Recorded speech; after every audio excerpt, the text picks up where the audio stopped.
Vamos começar a nossa aula, que será postada no Classroom, sobre a questão da formatação, né? Como eu falei lá na nossa aula sobre os gêneros textuais acadêmicos científicos, no processo de escrita, a primeira coisa que a gente tem que pensar, tem que ter em mente, é a nossa liberdade da escrita, né? A questão da formatação, ela deve vir depois, porque se eu já começo com essa preocupação da formatação, o texto tende a travar e não sai, né?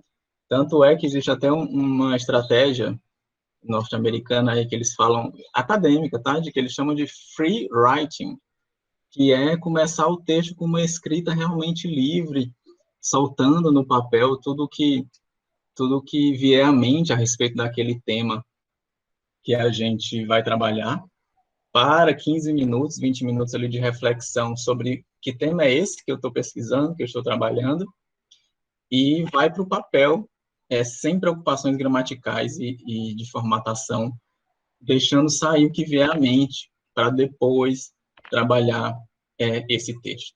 É bem interessante. Na próxima aula, eu pretendo que a gente fale sobre toda essa questão do processo cognitivo da escrita mesmo. Mas hoje, então, é a formatação, e eu pedi para a Cíntia Rodrigues, agradecer a nossa querida bibliotecária, para elaborar este manual um pouco específico sobre a resenha dentro das normas da ABNT. Dentro da ABNT, a resenha, então, ela é conceituada como um resumo redigido por especialistas com análise crítica de um documento. Então, como eu falei para você já, né? A resenha oficial, quem que pode fazer a crítica de um texto acadêmico para uma revista acadêmica? Notavelmente, que deve ser um especialista na área, para saber se aquele conteúdo está atualizado, para saber a pertinência daquela pesquisa. Então, não estou cobrando de vocês essa posição de especialista na área, nós estamos utilizando a resenha virtualmente, né, como um gênero para estudo, para produção textual e para desenvolver em vocês essa habilidade crítica com os textos, que é tão importante. Não esperando, claro, essa resenha oficial de especialistas na área, tá bom? Já falei sobre isso. Então, um resumo feito por alguém com conhecimento do tema e acrescido de uma crítica ao assunto. E a resenha é constituída, então, pelos seguintes elementos.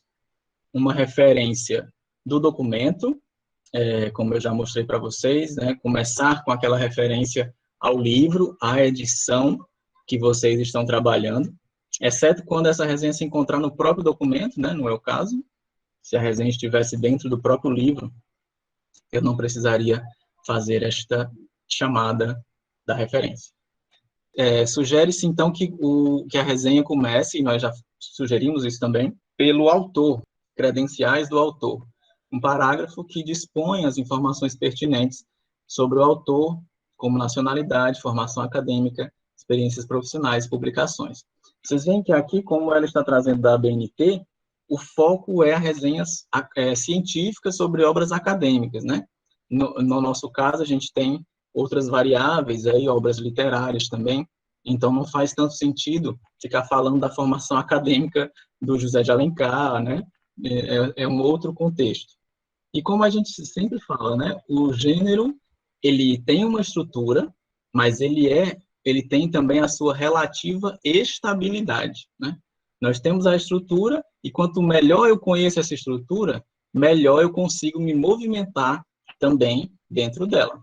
A gente já leu exemplos de resenha que não necessariamente começam com uma biografia do autor, claro. Mas aqui é uma dica, é uma estrutura, né? No meio da resenha, o resumo, um texto sucinto sobre os pontos mais relevantes do documento, podendo dispor de mais de 500 palavras em um único parágrafo. Veja que aqui é uma estruturação extremamente formal e rígida, né? Não necessariamente, como já falamos, esse resumo precisa ser um parágrafo só, e ele pode também já vir misturado com os comentários, como nós temos lido nos modelos de resenha.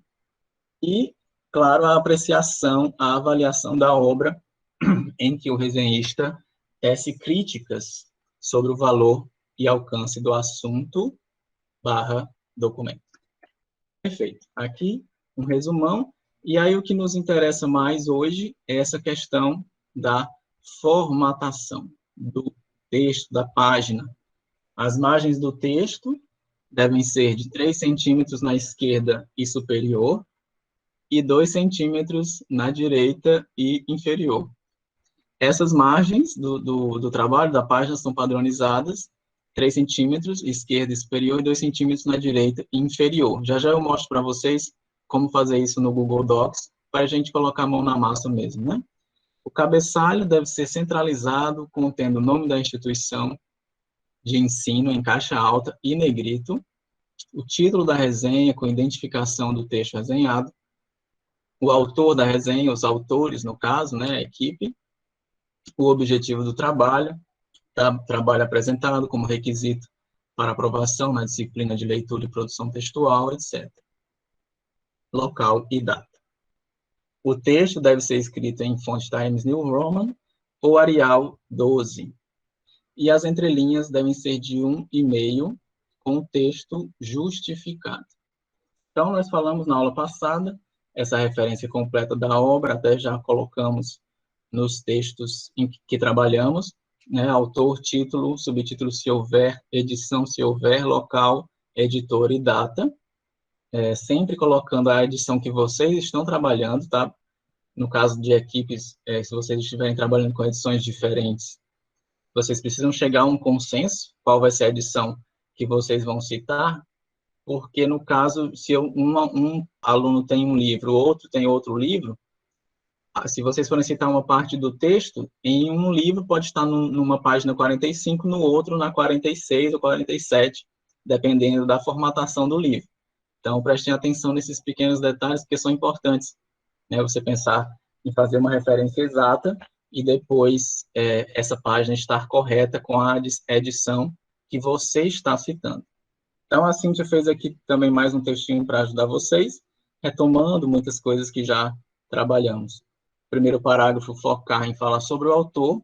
Você pode escrever um pequeno currículo, e ela sugere buscar no currículo Lattes, aí sempre pensando numa resenha científica de um texto contemporâneo, né, muito atual.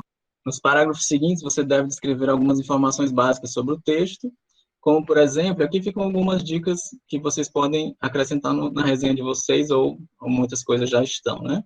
Sobre o que o texto trata, qual o objetivo do autor na obra, né, a intencionalidade do autor, segundo os nossos fatores de textualidade, informar se o texto é direto, objetivo ou subjetivo.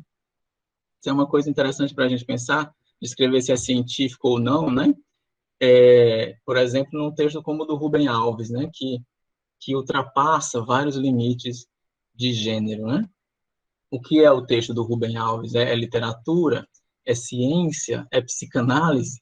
É teologia? É pedagogia? É uma grande questão aí para lidar com a obra do Rubem Alves. Descrever como o texto está estruturado, qual a metodologia, bem específica para resenhas de trabalhos acadêmicos, apontar as principais ideias do texto, que é o que um resumo deve fazer. E, por fim, você deve fazer uma análise crítica do texto.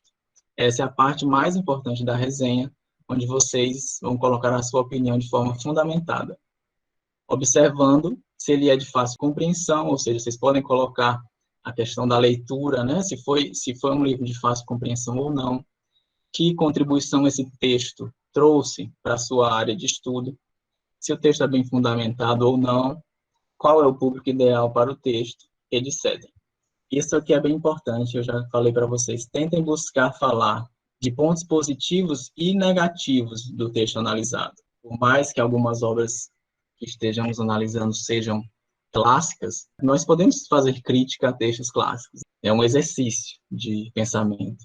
Então, tentem buscar levantar prós e contras, para depois chegar numa síntese do que a sua resenha pretende colocar.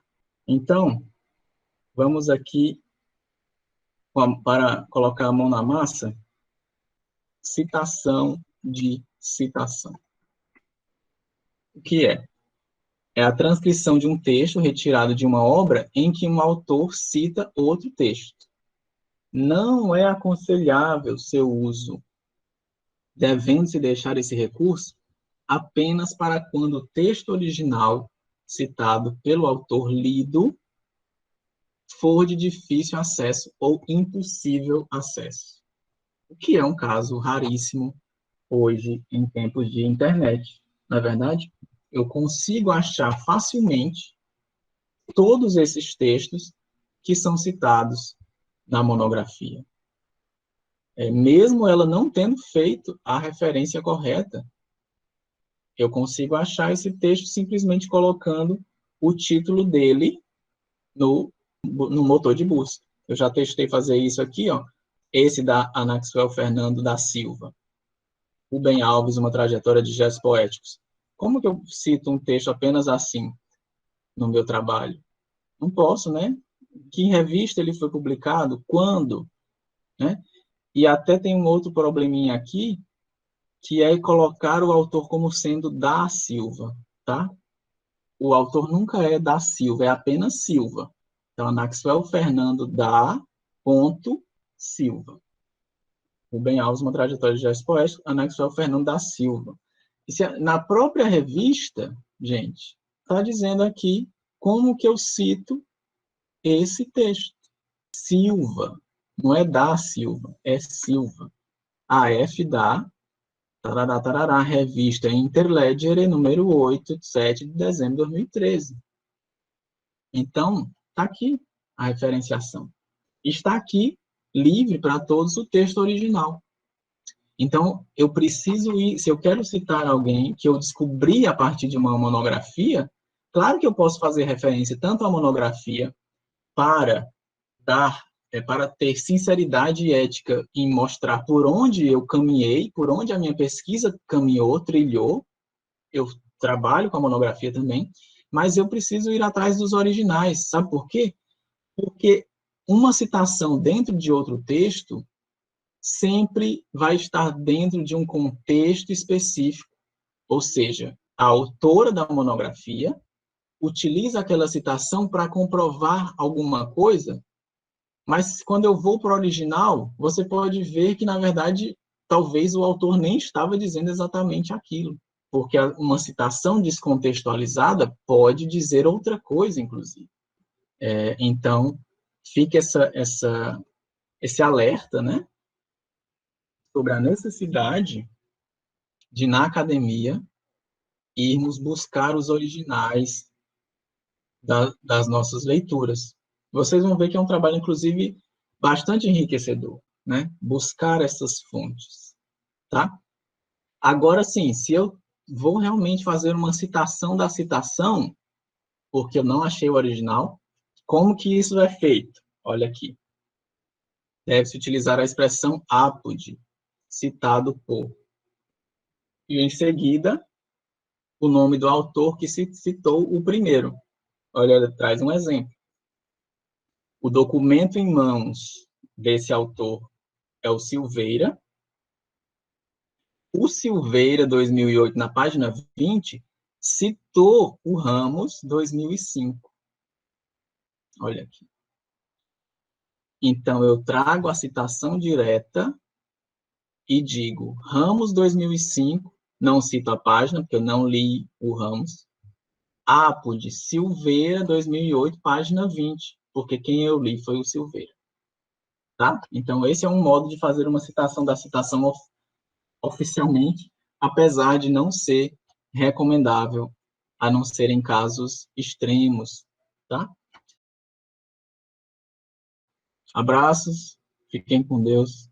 Obrigado aí pela presença.